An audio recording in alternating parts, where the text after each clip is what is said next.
जय श्री राम। नमस्ते। आज हम जानेंगे प्रेम विवाह योग। कुंडली में प्रेम विवाह योग लिखा है कि नहीं, या लव मैरिज योग लिखा है कि नहीं।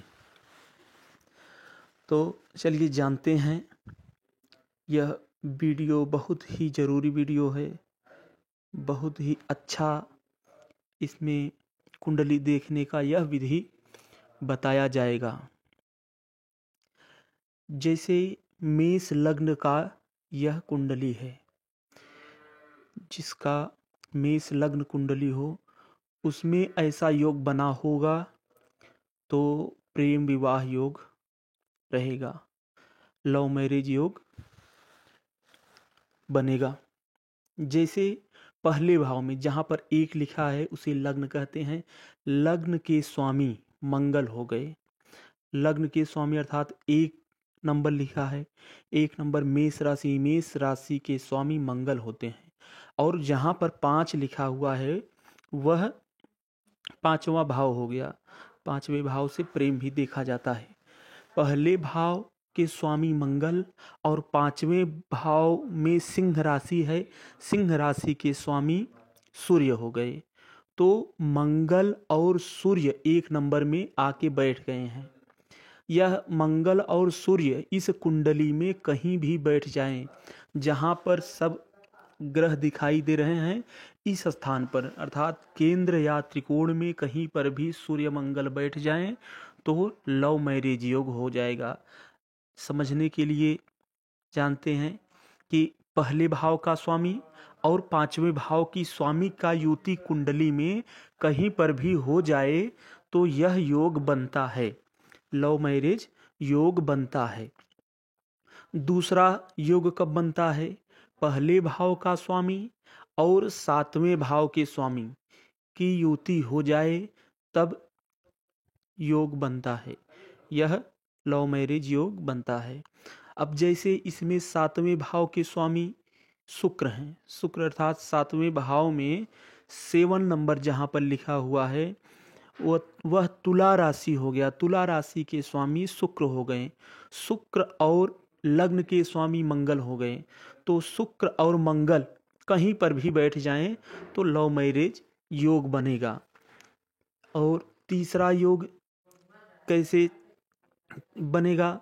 जो 7 नंबर लिखा है, 7वें भाव के स्वामी अर्थात कि पत्नी का भाव के स्वामी और 5वें भाव के स्वामी सूर्य हो गए 5वें भाव के स्वामी और शुक्र हो गए 7वें भाव के स्वामी। यह दोनों आपस में दृष्टि द्वारा या युति द्वारा संबंध बनाएंगे कहीं पर भी, तब यह योग बनेगा। अब तीसरा योग समझते हैं। यह तीसरा योग था। चौथा योग समझते हैं कि 12वें भाव के स्वामी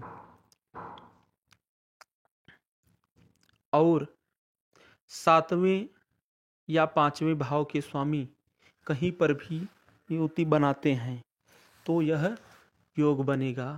अर्थात जैसे सूर्य और गुरु और सूर्य 12वें भाव के स्वामी हो गए। गुरु 12वां भाव में 12 नंबर राशि लिखा है, 12 नंबर राशि मीन राशि हो गया। मीन राशि के स्वामी गुरु हो गए और गुरु 5वें भाव के स्वामी सूर्य हो गए। गुरु और सूर्य कहीं पर भी एक साथ में बैठेंगे तो यह लव मैरिज योग बनेगा। वैसे ही शुक्र और 7वें भाव के स्वामी और 12वें भाव के स्वामी कहीं पर भी बैठेंगे तो लव मैरिज योग बनेगा। अब यहाँ पर देखेंगे कि ऐसा योग बनेगा तब पर भी शादी नहीं होगा, वह किस स्थिति में होगा?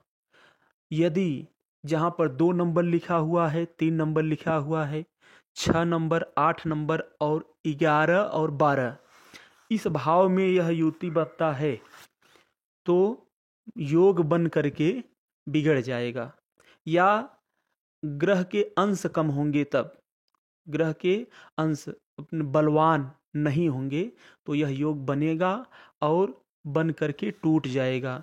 इसीलिए बहुत बार होता है कि प्रेम विवाह का योग बनता है और बाद में टूट जाता है, पूर्ण नहीं हो पाता है।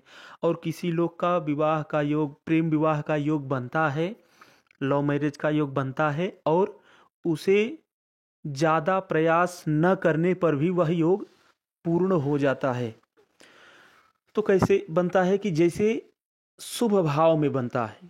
त्रिकोण और केंद्र, त्रिकोण कौन से हैं? दो मत यहाँ पर हैं। एक त्रिकोण पहला नंबर और पांचवा नंबर और नौवां नंबर को त्रिकोण कहते हैं। पहला भाव अर्थात पहला भाव, पांचवा भाव और नौवां भाव को त्रिकोण कहते हैं। पहला भाव, चौथा भाव, सातवां भाव, 10वां भाव को केंद्र कहते हैं।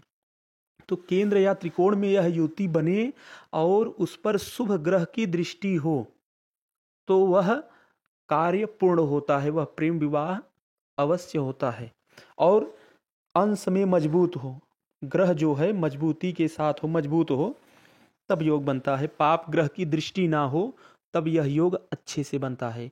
यदि यह योग बने लेकिन केंद्र और त्रिकोण में न बन करके 6, 8, 12 या पहला, दूसरा, या क्षमा चाहता हूं, या दूसरा, तीसरा भाव, 11वां भाव में बने तो यह समस्या उत्पन्न करती है, अर्थात कि अवरोध उत्पन्न होता है। इसमें अगर पाप ग्रह की दृष्टि हो गई तो और रुकावट हो जाता है। यदि यह योग केंद्र या त्रिकोण में बना भी हो, उसके ऊपर 2 या 2 से अधिक ग्रह का संपर्क हो जाता है, युति, पाप ग्रह का युति या पाप ग्रह की दृष्टि हो जाती है, तब पर भी रुकावट हो जाता है।